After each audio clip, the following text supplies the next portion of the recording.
Good morning students. तो आज फिर मैं आपके सामने आई हूँ एक नए टॉपिक के साथ, जो हम आज फिर डिस्कस करने वाले हैं। दो इम्पोर्टेंट कंसेप्ट जो एग्जाम के पॉइंट ऑफ व्यू से बहुत ही ज़्यादा जरूरी है। तो चलिए बात करते हैं।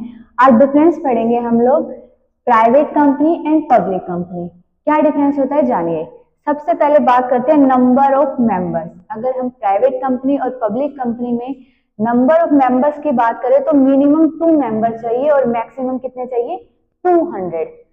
देखिए मिनिमम भी 2 है और मैक्सिमम भी कहां से स्टार्ट हो रहा है, 2 से। तो कभी भी अगर 1 मार्क्स में क्वेश्चन आ जाए तो कंफ्यूज नहीं होना है। Minimum 2 member, maximum 200।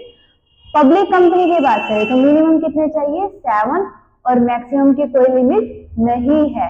नेक्स्ट बात करते हैं इन्विटेशन टू पब्लिक। क्या प्राइवेट कंपनी पब्लिक को इनवाइट कर सकती है? तो नहीं कर सकती इनवाइट।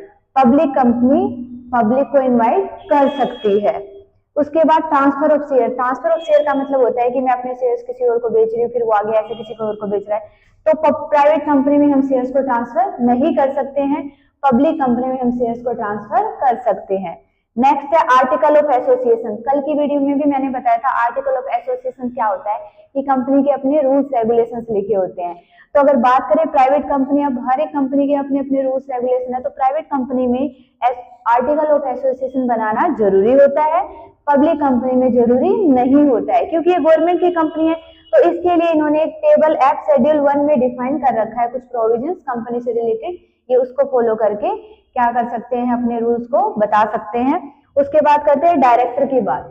अगर हम बात करें प्राइवेट कंपनी में तो कम से कम 2 डायरेक्टर चाहिए, और पब्लिक कंपनी में बात करें तो एटलीस्ट कितने डायरेक्टर चाहिए, 3 डायरेक्टर चाहिए। उसके बाद use of word.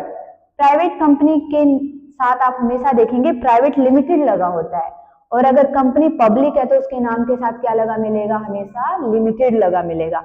I hope ये डिफरेंस आप सभी को बहुत अच्छे से क्लियर हो गया होगा। तो चलिए एक और कंसेप्ट पढ़ लेते हैं, ओपीसी।